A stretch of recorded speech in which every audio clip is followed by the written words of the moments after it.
Hello dear student, आज की class में हम पढ़ने जा रहे हैं class 6 English supplementary book a pack with sunset chapter number first. Chapter number first है a tale of two birds. Tale मतलब होता है स्टोरी, एक कहानी है दो बर्ड्स पे। कहानी पे आने से पहले ये 3 पॉइंट हम देख लेते हैं। A mother bird and her two young one lived in a forest. The mother was killed in a storm and the young bird were separate from each other. Each found a different home. एक mother bird रहती है और उसके दो बच्चे young one मतलब child, दो baby bird रहते हैं जो एक फॉरेस्ट में रहती है। Mother was killed, mother bird जो रहती है वो एक स्ट्रॉम में मारी जाती है और जो उसके दो बेबी बर्ड रहते हैं वो एक दूसरे से सेपरेट हो जाते हैं, अलग हो जाते हैं और दोनों को अलग अलग डिफरेंट होम मिलता है।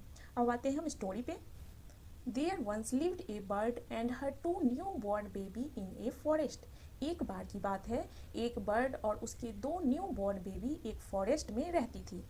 They had a nest in tall shady tree and there the mother took care of her little ones day and night. उस बर्ड का जो नेस्ट था वो एक टॉल सेडी ट्री पे था और उसका जो मदर बर्ड था वो दिन रात अपने बेबी बर्ड का ध्यान रखता था, ख्याल रखता था। टुक केयर मतलब देखभाल करती थी, day and night. One day there was a big storm.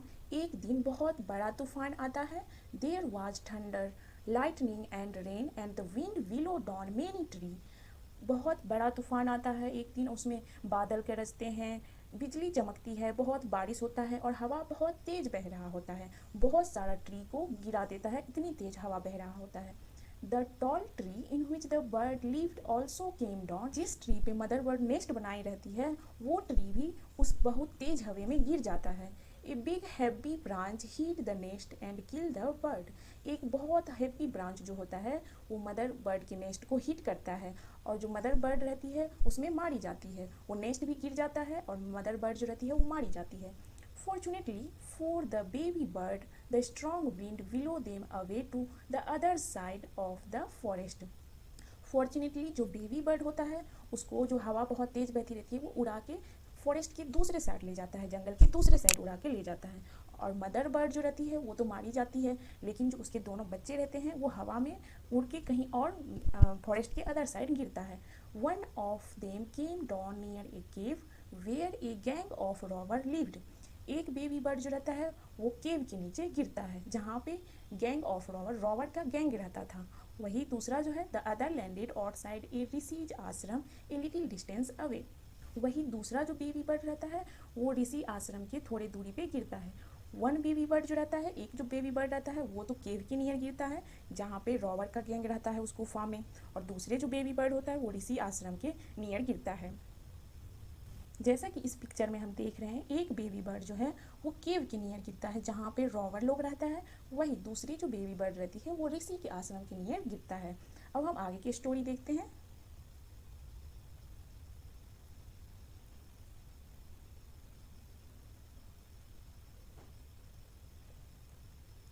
Days pass and the baby bird became big bird. दिन बीतता गया और जो बेबी बर्ड था वो एक बड़ा बर्ड बन गया।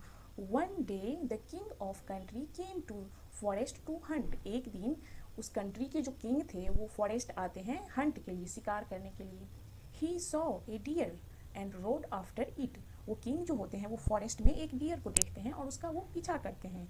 It ran deep in to the forest follow by the king. उस डियर का पीछा करते करते किंग जो है डीप घने जंगल में पहुंच जाते हैं। Soon the king lost his way and did not know where he was. King deer का जो पीछा करते करते डीप फॉरेस्ट में चले जाते हैं। कुछ देर बाद ही वो अपना रास्ता भूल जाते हैं और वो पता नहीं कर पाते कि वो कहाँ हैं। He rode on for a long time till he came to the other side of the forest. बहुत देर भटकने के बाद वो फॉरेस्ट के दूसरे साइड आते हैं। Very tired by now, बहुत थक जाते हैं वो। He got off his horse and sat down a tree that stood near a cave. वो अपने हॉर्स को एक ट्री में बांध देते हैं और वो बैठ जाते हैं एक ट्री के नीचे। जो ट्री जो होता है वो एक केव के नियर होता है, एक गुफा के नज़दीक होता है। उस ट्री में किंग जो होता है वो अपने हॉर्स को बांध देता है और वहाँ पे वो बैठ जाते हैं क्योंकि वो बहुत थके हुए रहते हैं। Suddenly he heard a voice cry out.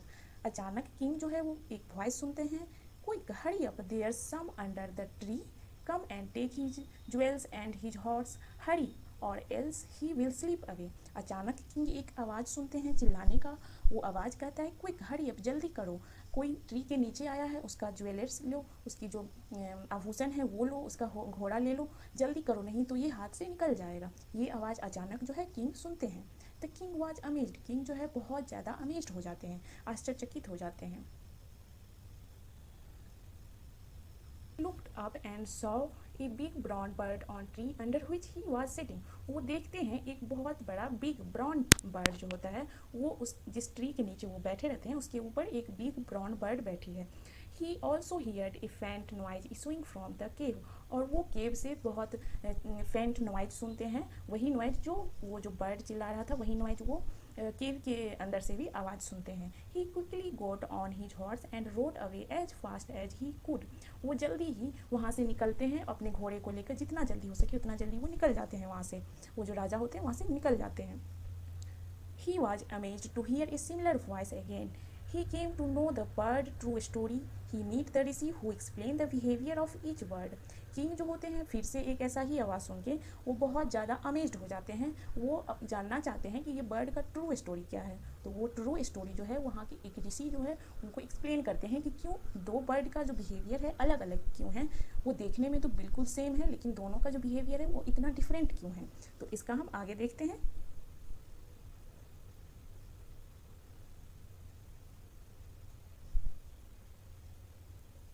Soon he came to a clearing which looked like an ashram। जल्दी ही वो एक आश्रम के नियर पहुंच जाते हैं। It was ऋषि आश्रम, वह एक ऋषि का आश्रम रहता है। The king tied his horse to a tree and sat down in its shade। King जो है अपने हॉर्स को एक ट्री में बांध देता है और वो ट्री के शेड के नीचे, छाया के नीचे किंग बैठ जाते हैं। Suddenly he heard a gentle voice announce। अचानक ही वो एक जेंटल वॉइस का आवाज़ सुनते हैं, एक बहुत ही रिस्पेक्ट वाला वॉइस सुनते हैं वो। Welcome to ashram sir, please go inside and rest, the rishi will be back soon, there some cold water in the pot, please make yourself comfortable. अचानक किंग जो है एक बहुत रिस्पेक्टफुल आवाज़ सुनाई देता है। वो कह रहा होता है वेलकम टू आश्रम सर, आपका स्वागत है आश्रम में सर, आप प्लीज़ अंदर जाइए, रेस्ट कीजिए, ऋषि जल्दी ही आते ही होंगे, और कुछ ठंडा वाटर लीजिए जो पॉट में है और आराम कीजिए। The king look up and saw a big brown bird in the tree. King देखते हैं कि एक बिग ब्राउन बर्ड जो है वो ट्री पे बैठा रहता है। ही वॉज अमेज्ड, वो अमेज्ड आश्चर्यचकित हो जाते हैं। This one look like to other bird outside the cave, he said himself lordly. और वो चिल्ला के बोलते हैं कि ये बर्ड तो बिल्कुल वैसा ही है जैसा केव के नियर जो ट्री पे बर्ड था, वैसा ही बर्ड फिर से यहाँ हम दिख रहे हैं। You are right sir, answer the bird. Bird जो है वो आंसर देता है, यू आर राइट सर, आप सही हो sir. He is my brother but he has made friend with rover. वो मेरा भाई है लेकिन उसका जो फ्रेंड है वो रोवर के साथ है, डाकुओं के साथ है। Not talk as they do, वो अब ऐसा ही बात करने लगे हैं जैसे रोवर बात करते हैं। He does not talk to me any more, वो अब मेरे से बात नहीं करता। Just then the rishi enter the ashram, कुछ ही देर बाद जो है ऋषि आश्रम में आ जाते हैं। Welcome sir, he said to king. ऋषि जो है वो किंग को बोलते हैं वेलकम सर, आपका स्वागत है sir, please come inside, make yourself at home, please अंदर आइए और यू लुक टाइड, rest for a while, then you can share my food. ऋषि जो है वो किंग को कहता है कि आप रेस्ट करिए, उसके बाद आप मेरा फूड जो है वो आप खा सकते हैं, हम शेयर करके खा सकते हैं। The king told the rishi the story of two birds and how each had behaved so differently though they look so alike। King कहते हैं ऋषि से कि ये दोनों बर्ड का स्टोरी क्या है, दोनों एक दूसरे के जैसे बिल्कुल एक जैसे दिखते हैं, लुक सो एलाइक, लेकिन इसका बिहेवियर जो है वो इतना डिफरेंट क्यों है। The forest is full of surprise, he said. King जो है कहते हैं कि फॉरेस्ट जो है बहुत ज़्यादा सरप्राइज से भरा हुआ है। The Holi man smiled and said after all one is known by the company of one keeps. Holi man यहाँ पे ऋषि को बोला गया है। ऋषि जो है वो स्माइल करते हैं और बोलते हैं कि जैसी संगत रहेगी वैसे ही आदमी जाना जाता है, वैसे ही बन जाता है। आप अच्छे लोगों की संगत में रहिएगा तो अच्छे बनिएगा और अच्छे लोग बुरे लोगों की संगत में रहिएगा तो बुरे बनिएगा। तो इस लाइन में ऋषि यही कहते हैं कि after all one is known by the company of one keeps the that bird has always here to talk of robbers. ये जो बर्ड है वो ऑलवेज रॉबर का बात सुनता है।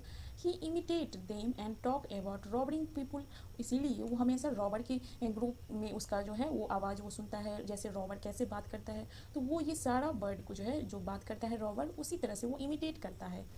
This one has repeat what he has always heard. He welcome people to the ashram. Now come inside and rest. I will tell you more about this place and this word. वो ऋषि जो रहते हैं वो बोलते हैं कि जिस तरह की कंपनी, जिस तरह के ग्रुप में रहता है जो, वो वैसा ही बन जाता है। वही बात ये बर्ड के साथ है। एक बर्ड जो है वो हमेशा रॉबर का बात सुनता है, वो कैसे बोलता है रॉबर, वो हमेशा सुनता है और वो उसका इमिटेट करता है और वैसे ही वो बोलने लगा है। वही दूसरा जो बर्ड है वो हमेशा ये सुनता है कि आश्रम में हम वेलकम करते हैं लोगों को, उसको रेस्ट करने बोलते हैं, कम इनसाइड, अंदर आने को बोलते हैं। तो वही बात ये दूसरा बर्ड फिर रिपीट करता है। इसीलिए दोनों के बिहेवियर में डिफरेंट है। एक बर्ड जो है रॉबर के साथ रहता है, इसीलिए वो रॉबर की तरह बात करता है। वही ये वाला बर्ड जो है वो आश्रम के नियर रहता है, तो वो जैसे ऋषि जिस तरह से लोगों को रिस्पेक्टफुली बुलाते हैं, उसी तरह से ये जो दूसरे वाले भी बर्ड है वो लोगों को उसी तरह से बात करने लगा है। I will tell you more about this place and this bird. तो जो ऋषि रहते हैं वो किंग को बोलते हैं कि आपको मैं इस प्लेस के बारे में और भी जानकारी दूंगा और इस बर्ड के बारे में भी। तो इस स्टोरी से हमें यही सीखने को मिलता है कि हमें हमेशा अच्छे लोगों की संगत में रहना चाहिए। जैसे लोगों की संगत में रहता है लोग, वैसा ही बन जाता है। जो अच्छे लोगों की संगत में रहता है वो अच्छा बनता है, जो बुरे लोगों की संगत में रहता है वो बुरा बनता है। इसीलिए हमेशा अच्छे लोगों के साथ दोस्ती करनी चाहिए। इस दो बर्ड के स्टोरी से हमें यही सीखने को मिलता है।